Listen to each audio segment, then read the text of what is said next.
Had King Solomon been the janitor, with all his treasures piled up in the basement, Jim would have pulled out his watch every time he passed, just to see him pluck at his beard from envy. So now, Della's beautiful hair fell about her, rippling and shining like a cascade of brown waters. It reached below her knee and made itself almost a garment for her. And then she did it up again, nervously and quickly. Once she faltered for a minute, and stood still, while a tear or two splashed on the worn red carpet. On went her old brown jacket. On went her old brown hat. With a whirl of skirts, and with a brilliant sparkle still in her eyes, she fluttered out the door and down the stairs to the street. Where she stopped, the sign read, Madame Sofronie, hair goods of all kinds. One flight up, Della ran, and collected herself, panting.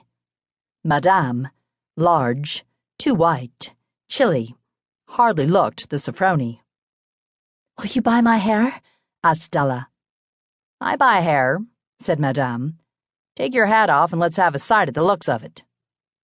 Down rippled the brown cascade. $20, said Madame, lifting the mass with a practiced hand. "Give it to me quick," said Della. Oh, and the next 2 hours tripped by on rosy wings.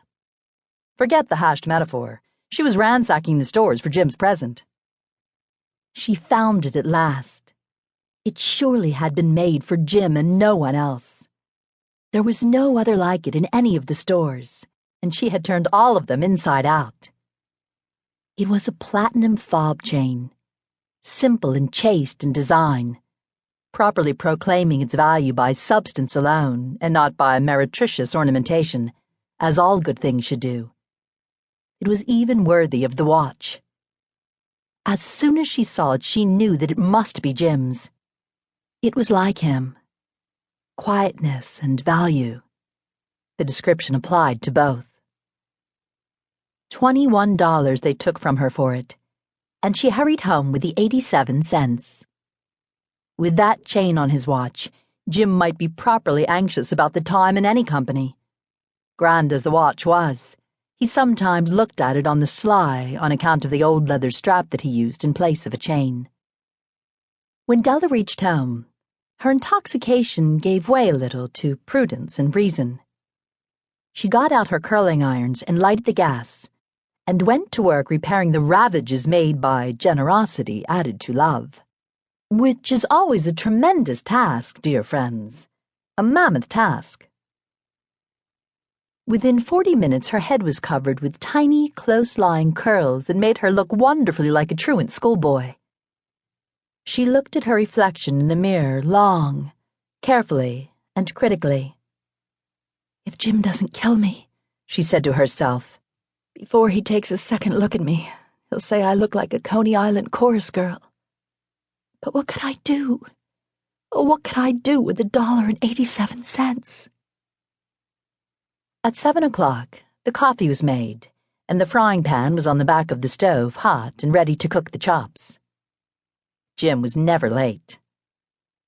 Della doubled the fob chain in her hand and sat on the corner of the table near the door that he always entered. Then she heard his step on the stair away down on the first flight, and she turned white for just a moment. She had a habit for saying little silent prayer about the simplest everyday things, and now she whispered, "Please, God, make him think I am still pretty." The door opened and Jim stepped in and closed it. He looked thin and very serious. Poor fellow, he was only 22, and to be burdened with the family. He needed a new overcoat, and he was without gloves. Jim stopped inside the door, as immovable as a setter at the scent of quail. His eyes were fixed upon Della, and there was an expression in them that she could not read, and it terrified her. It was not anger, nor surprise, nor disapproval, nor horror, nor any of the sentiments that she had been prepared for. He simply stared at her fixedly with that peculiar expression on his face.